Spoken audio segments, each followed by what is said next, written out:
Sustainable development, we've seen, has three major aspects: economic development, broad-based inclusion, and environmental sustainability, all supported by good governance. But what do we mean by economic development? I want to introduce the main concept of how we measure economic development. Of course, there are many different aspects of a true and proper understanding of economic development, but we tend to use a shorthand, and that is called the gross domestic product of a country. The gross domestic product has three words and three concepts in it. It means the total production taking place within the geographic boundaries of a country in a given year. So the gross of the gross domestic product means you're measuring everything that is taking place within the country. You're not taking into account in that measurement the depreciation of capital and so forth, which would give us a different concept called net domestic product. Domestic signifies the fact that we're talking about a geographic area, and we're concerned with how much economic activity or production takes place within the boundaries. Of course, usually we're talking about a country, but we could be talking about the production of a city or a region. And sometimes, of course, we also want to talk about the gross world product, which is adding up the domestic production across all of the countries of the world.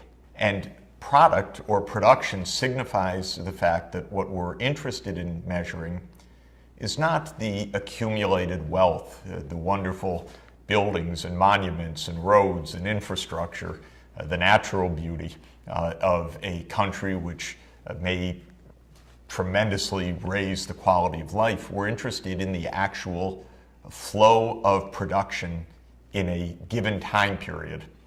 For most purposes, we look at a year, though when policymakers are trying to understand short-term dynamics of unemployment and production, they're interested often in measuring the gross domestic product even over a quarter of a year. We're going to look at national measurement for countries. We're going to look at the annual measurement. Now, one more critical point about measuring the gross domestic product. In general, we're interested in getting a sense of the standard of living of a country. And to do that, we take the total production in the country over a given time period, usually the year, and divide it by the population so that we're interested in the gross domestic product per person or per capita. Why is that? Well, of course, larger countries produce more because there are more people, there are more workers. But if we simply were to compare countries in terms of the total production, we'd find that highly populous countries would have higher production, but we wouldn't learn very much about whether the living standards of those larger countries is really higher than the living standards of a small country, which may produce a little bit, but quite a bit for each person in the economy. So when we think about economic development, we tend to think about the gross domestic product per person. Let me emphasize again, that's not really a comprehensive measure of economic development. We want to know whether people are healthy or not. We want to know levels of education. We want to know other indicators of well-being. But as a shorthand, when I want to get a sense of a country's overall level of economic development, I start by looking at the gross domestic product per person, because it's going to be a pretty good indicator of where things stand. And indeed, that's what the keeper of the accounts, which is the World Bank, does. The World Bank keeps very systematic tabulations on gross domestic product per person, and it classifies countries in a way that is also extremely helpful for us.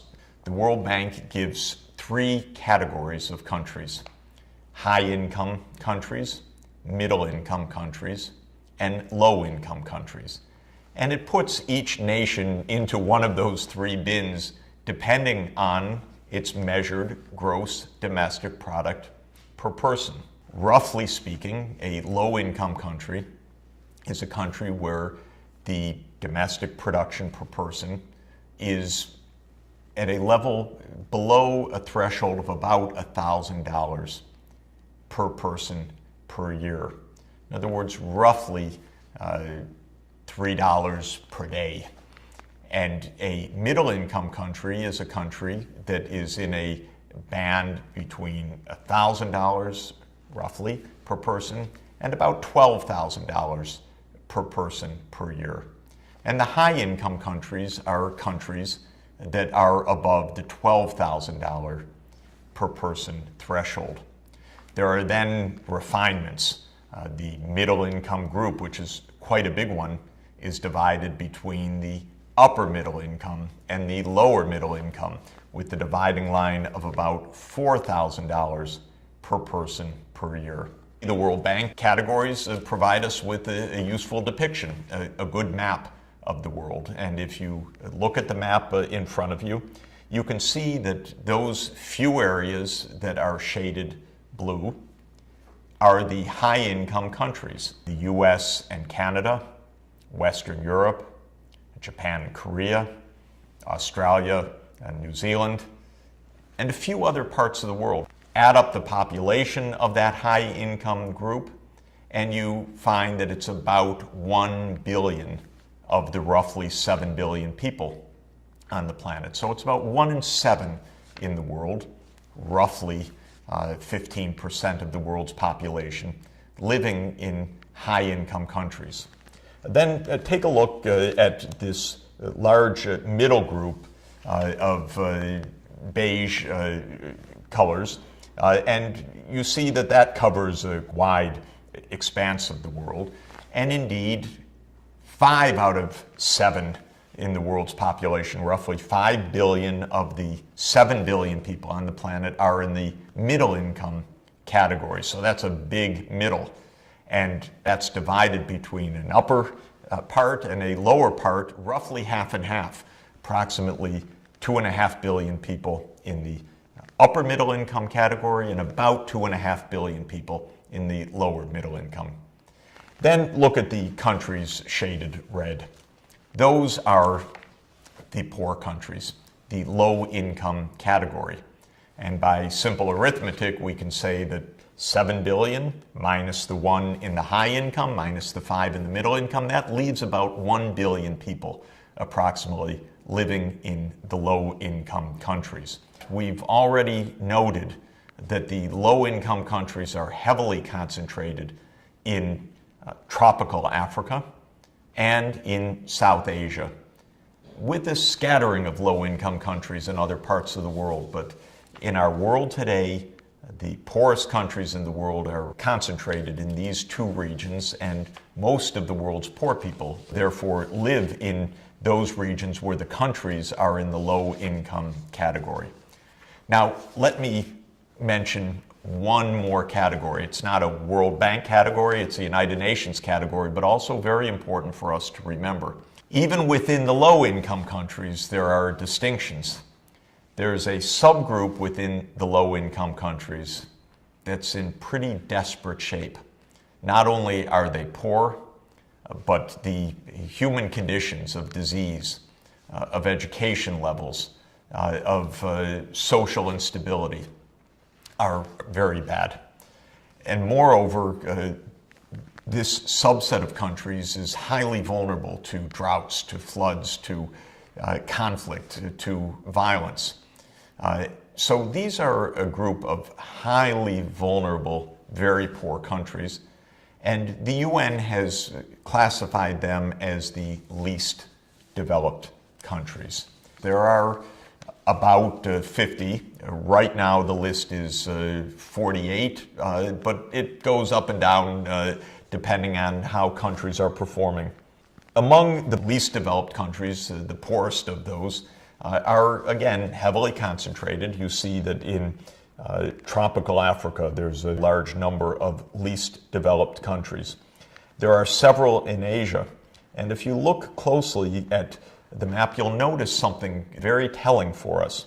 Afghanistan, Nepal, Bhutan, Laos, landlocked countries.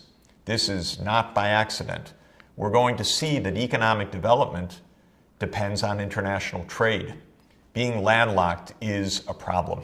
You'll also notice a number of small island economies in the Pacific and also Haiti. Small island economies also can be quite vulnerable and part of the least developed countries.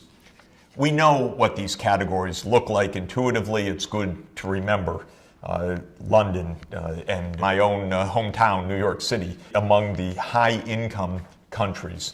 Middle-income countries, Rio or Sao Paulo in Brazil, where you have a tremendous amount of development and wealth, but you also have the favelas, the slums, countries that are in the middle of the pack, often doing very well and raising income levels.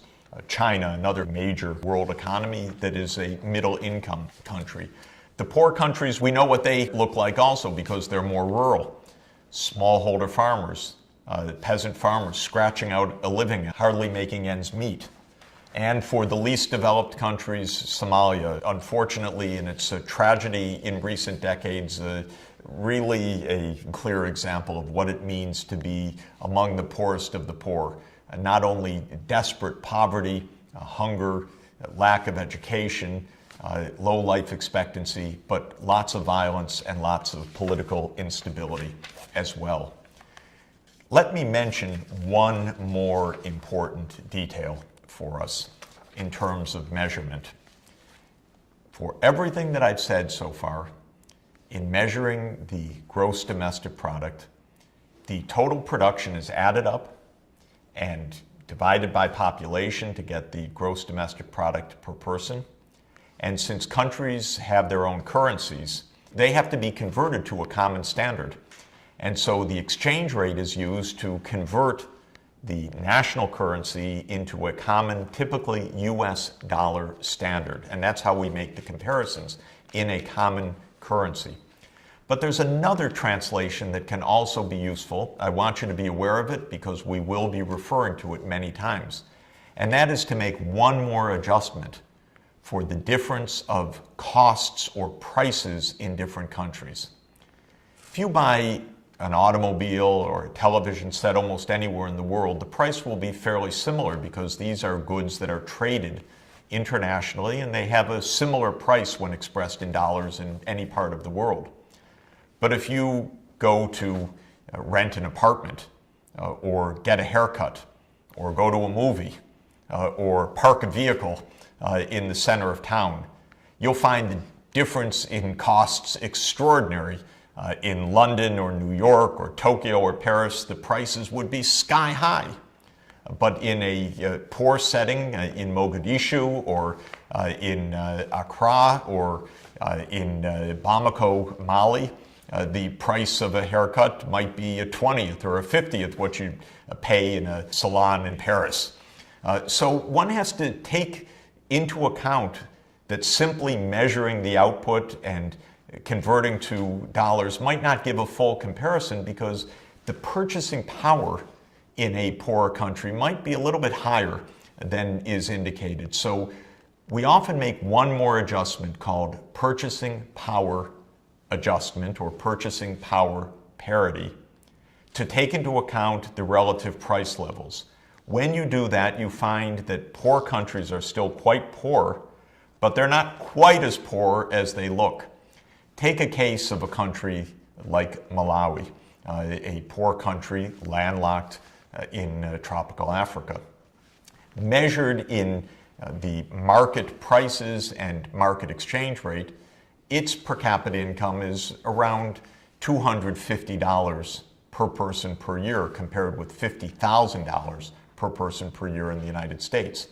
Malawi is extraordinarily poor. Adjust for the lower costs of living in Malawi, and you find that Malawi is still very poor, but maybe the income with the purchasing power adjustment should be around $900 to $1,000, roughly 4 times higher than simply using the market prices. So that's a system called purchasing power parity, measures of gross domestic product per person. It's a lot of words, it's a lot of concepts. The main point that I am stressing is that we measure economic development in shorthand by the gross domestic product per person. We adjust obviously for population, we adjust for currency, and very often we want to adjust for the different price levels. Then we can classify countries and we can study the question, why are countries at different levels of development? How do those different levels of development relate to other things that matter a lot for people? Their health, their well-being, their happiness, and what can countries do that are at the low end of this curve, the least developed countries and the low-income countries, to raise their living standards, to achieve economic growth, that is a rise of gross domestic product per person, fast enough to narrow the gap significantly with the wealthier and the higher income countries. That, of course, is one of the key challenges of sustainable development.